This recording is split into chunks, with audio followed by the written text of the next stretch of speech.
olunaku lwakya bulungi nentambula nengenda mu parliament okusobola okubeera vetted ng'abalala bonna. Era njagala ntegeze bannayuganda nti ku bantu nga bannamawulire mukoze okunoonyereza okutuufu ne mutuukirira ba members ba appointments committee abaali batuddemu, teri muntu ku ba candidates bonna abaatuula mu maaso gaabwe yaleeta mpapula ziri organized mu bungi zijjudde kusinga nze.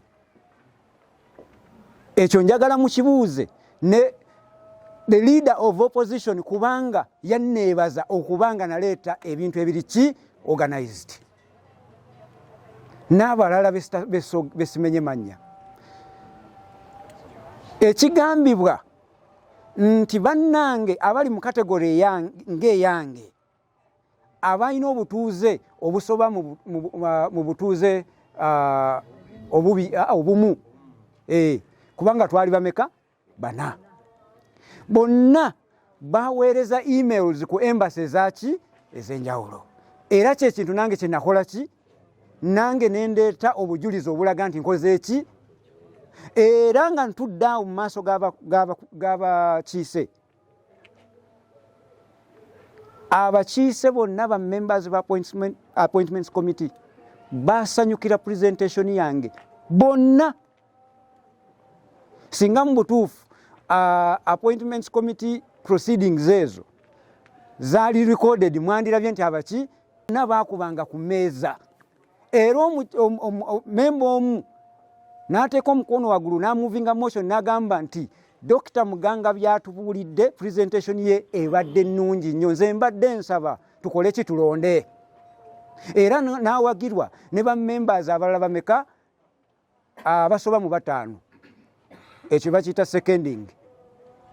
Kaakati awo omukulu omu deputy speaker wakkirira wansi w'emmeeza we yali atudde n'ajjayo document. N'agamba speaker nti mbadde nkyalinawo ebibuuzo byange.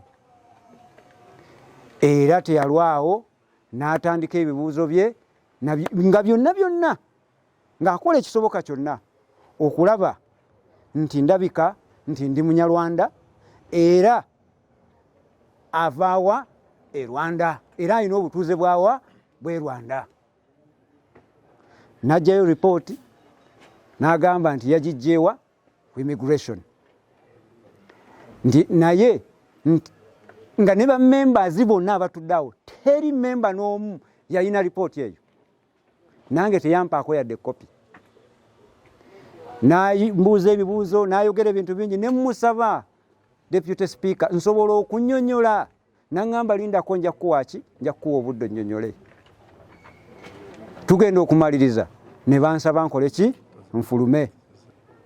Era empapula ezo ze mbagamba ze bagamba ze bataafuna ziizino wano. Ate nga nze nayina ne Ministry of Internal Affairs naye nagitegeezaako. Ziizino ziri mmeka? Eyagenda e Canada ne gye twategeeza immigration. Ne email ng'abalaze basindika nazo ziriwa? Ziizino wano. So ne gundi eraga nti twali renunciation ey'obutuuze bwa Rwanda nayo yali ekoleddwa nayo yiino eriwa? Yiino wano. Byonna nakola ki? Kaakati awo nze nange siina ngeri ki gye nsobola kukola ki? Binnyonnyola. Era bwe muwulira nga ŋŋamba eby'eggwanga era namaliriza ng'ekyeggwanga kye kikoze eki nga naye kyakusaalirwa nnyo kya bulumi.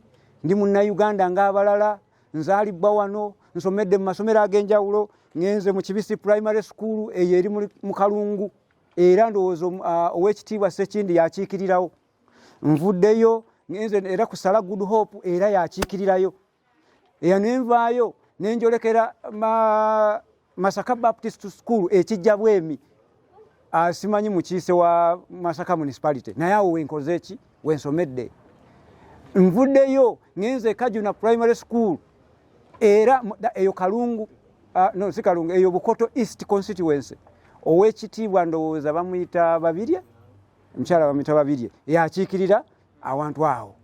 kakati ate nvuddeyo ngenzeko emitala Maria simanyi muntu atamanyi mitala Maria nvuddeyo ngenzeko ekalina 2 secondary school 1 Ntinda e Kampala nvuddeyo ngenze Emende Kalema secondary school nayo liri mu Wakiso maliriza ngenze St Charles Lwanga Kasasa era Masaka nvuddeyo mpise bulungi ngenze Makerere nsomye Bachelor of Social Sciences majoring in economics nzizeyo Makerere nsomye masters in economic policy management awo wonna mulide yesomero eriri Rwanda